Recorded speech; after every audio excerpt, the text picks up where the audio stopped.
가습기 살균제 피해자 면담 관련 브리핑입니다. 문재인 대통령은 오늘 오후 2시부터 4시까지 2시간에 걸쳐 가습기 살균제 피해자 15명과 면담을 가졌습니다. 문 대통령은 먼저 어떤 위로도 도움도 받지 못한 채 막막하고 힘든 시간을 보냈을 피해자들의 고통이 얼마나 컸을지에 깊은 공감을 표했습니다. 문 대통령은 책임져야 할 기업이 있는 사고이지만 그간 정부가 가습기 살균제 피해를 예방하지 못했음은 물론 피해 발생 후에도 적극적으로 대처하지 못했다며 대통령으로서 정부를 대표해 가슴 깊이 사과의 말씀을 드린다고 전했습니다. 피해자 가족 중 한 분은 우리는 그냥 마트에서 가습기를 사다 썼을 뿐인데 우리 아이가 죽었다. 20년 동안 마트에서 가습기를 팔아왔는데 국가가 아무 잘못이 없는 것인가? 우리가 비속 살인자인가? 우리가 우리 아이들을 죽였다는 말인가? 죽고 싶지만 남아있는 아이를 위해 살고 있다. 사망자 숫자 1222명은 그냥 숫자가 아니라 목숨이다 라며 절규했습니다.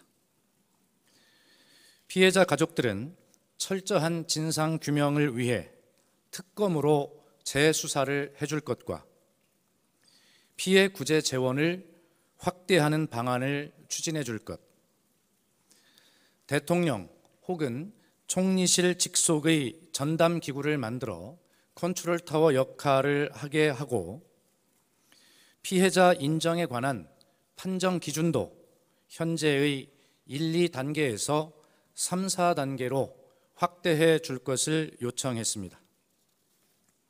뿐만 아니라 국가 차원의 화학물질 중독 센터를 설립해 감시와 예방은 물론 사후 원인 규명과 치료 시스템까지 구축할 것, 그리고 국민안전기본법을 제정해 국민의 생명과 안전을 최우선의 가치로 삼아달라고 당부했습니다. 또 소비자의 권리를 보호하는 징벌제 강화, 집단소송제의 도입, 살인기업을 처벌하는 중대재해기업 처벌법의 도입, 피해자의 피해 입증에 관한 책임 완화를 주문하였습니다. 이에 대해 문재인 대통령은 확실한 원인 규명과 의학적 조사 판정을 제대로 하는 것이 우선 과제로 보인다며 이 문제를 원점에서 새롭게 시작한다는 생각으로 노력하겠다고 밝혔습니다. 문 대통령은 적어도 치료 혜택이라도 우선 받을 수 있도록 해야 하며 가해 기업이 도산해 소송이 불가능한 경우라도 특별 구제 계정을 확대해 지원폭을 늘려야 한다라고 말했습니다. 더불어 앞으로도 피해자 그리고 피해자 단체와 지속적으로 협의하고 소통해 다시는 가습기 살균제 피해 같은 불행한 일이 반복되지 않도록 재발 방지 대책 추진에 만전을 기할 것이며 이 문제가 해결될 때까지 대통령이 직접 끝까지 챙겨 나가겠다라고 강조했습니다. 한편 지난해 국회 가습기 살균제 국정조사 특별위원회 위원장으로 문제 해결을 위해 노력해온 우원식 더불어민주당 원내대표는 국회 차원에서 현행 가습기 살균제 피해구제 특별법이 가지고 있는 한계를 개선하기 위해 최선을 다하겠다고 밝혔습니다.